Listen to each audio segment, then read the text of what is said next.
Well, my next guest is one of Hollywood's most sought-after writers. He's also the creator of the hit TV series Buffy the Vampire Slayer. He makes his film debut as a writer and director for the movie Serenity. Please welcome to the show, Joss Whedon.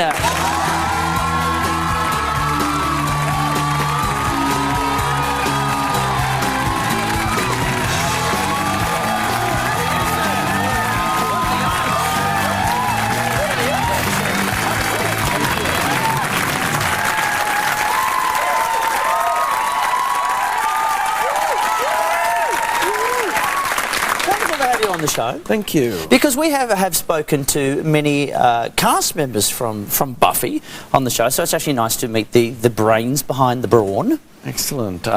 So, who was the brawn? James Masters. Some brawn. And Anthony Stewart Head. Less brawn. Yes. But some brawn. Yeah. Now, I guess we should start with Buffy then, because I guess that's where most people do know your work from. When obviously you first created it, you must have had no idea that it was going to be such a hit. Especially coming from the movie as well. No, I was convinced it was going to be a hit. No, I actually was. Really? No, really. Because everybody else was convinced it was going to be a huge failure. Oh, I see. And so you sort of have to convince yourself that it's going to be the biggest thing ever in order to get through the day. You have to become a complete moron and just stop listening to everybody and go, this all works, it's perfect. So I did. So what do you think the key was then? What was it you put into it to make this series? Voted, I think it was SFX magazine, they said it was the best series of all time. Yeah, I liked that. Yes. It worked for me. For me personally, I think it was because, you know, we took the unbelievable hell that is high school and made it actual hell, so that everybody who's, you know, ever been to high school could relate to everything that happened. And the heroes, who were real heroes, who fought demons and all that stuff, were just basically them. It was just, if you can get through high school without just becoming a complete idiot, you're the hero of this story, and I think people related to that very strongly. And how have you found the fans? Because they're very passionate fans. We've heard stories when the guys have been on the show about how hardcore they are. How have you found them? Well, I think they're probably a little harder and hardcore for James and Tony than they are for me, I'm happy to say. Yeah, no, it's different for actors. They love them in a way that is sometimes unseemly. Whereas, because I'm the writer, when they approach me, it's very much about the work. It's something we share. I've only had really good experiences. I've never had the really, truly scary kind, although I did know that we had actually done something on the show that was important. The first year I went to a convention, and a woman said, "This is my absolute favorite show on television in full Klingon makeup." Makes perfect sense. Yeah. And now, of course, your TV series Firefly has made it to the big screen with the film Serenity. So for fans of the series, is it much different to what they will see on the big screen, or is it just pretty much the continuation of the story? Well, it's a continuation of the story in the sense that it is the same characters and it does pick off where the series ended, but I didn't just want to make a glorified episode of the show. So for fans, it definitely services the characters they love and picks up where they left off, but it's really made for people who've never seen the show. It's totally self-contained, and if somebody's never seen it or doesn't know it or doesn't know me, they can still walk into the movie and have a good time. Well, what I like about it, it's pretty much it's like a sci-fi cowboy saga, really, with these guys. Yeah, it's kind of a sci-fi cowboy horror action comedy, my usual thing. I left out musical. I guess I'm getting lazy. You really are. So now we've got a clip from the movie here. Do you know what clip we're about to see? Yes, I do. It's just it's part of the introduction of the ship and the captain and the pilot, and it's just when the ship is about to fall apart. Ah, classic moments. Let's take a look at a clip from Serenity.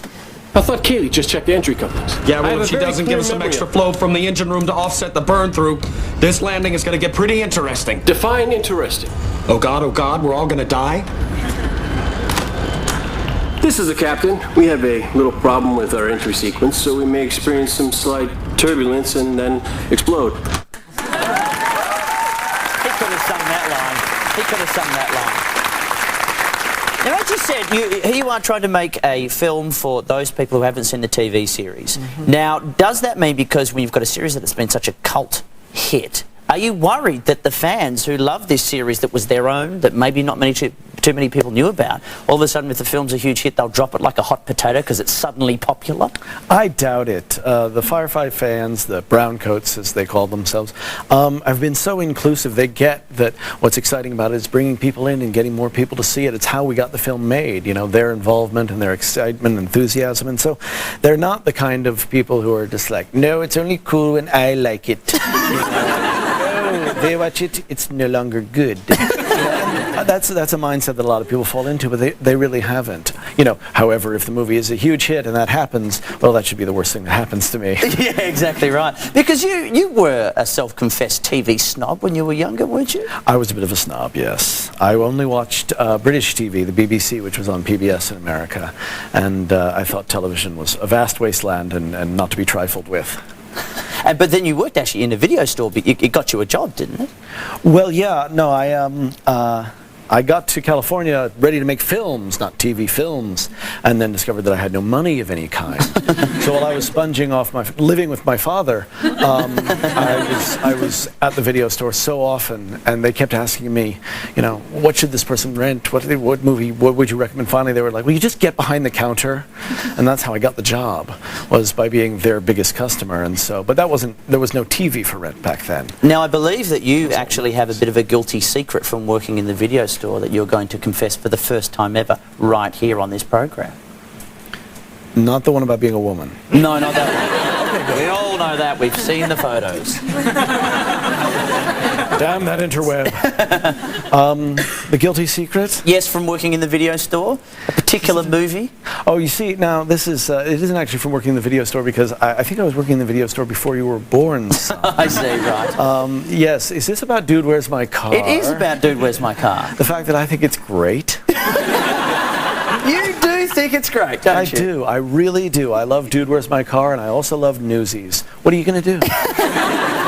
It's interesting because you're now also a Hollywood script doctor. Yes. So people often come to you with, you've worked on movies like X-Men, Speed, Toy Story. Is it very difficult for you as a writer then, when it's your job to sometimes fix what other people do wrong?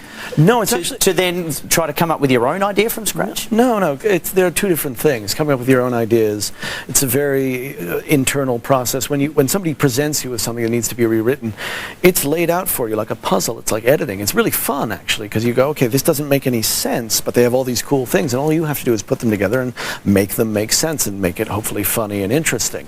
Of course, most of the time you do all that and then they throw it out anyway because the actor has an idea that he wants to wear purple and it doesn't jibe, and so you've been there for 10 weeks doing absolutely nothing and you want to kill yourself. But the process is fun before that. Oh, absolutely. Well, now, thankfully, you are doing it all yourself. You don't need no help at all, of course. The movie is Serenity. It is out September 29. Please thank its writer and director, Mr. Joss Whedon. Meeting you. Thank you very much. Want to come, Johnny Knoxville, Thirsty Milk and Ron's review next.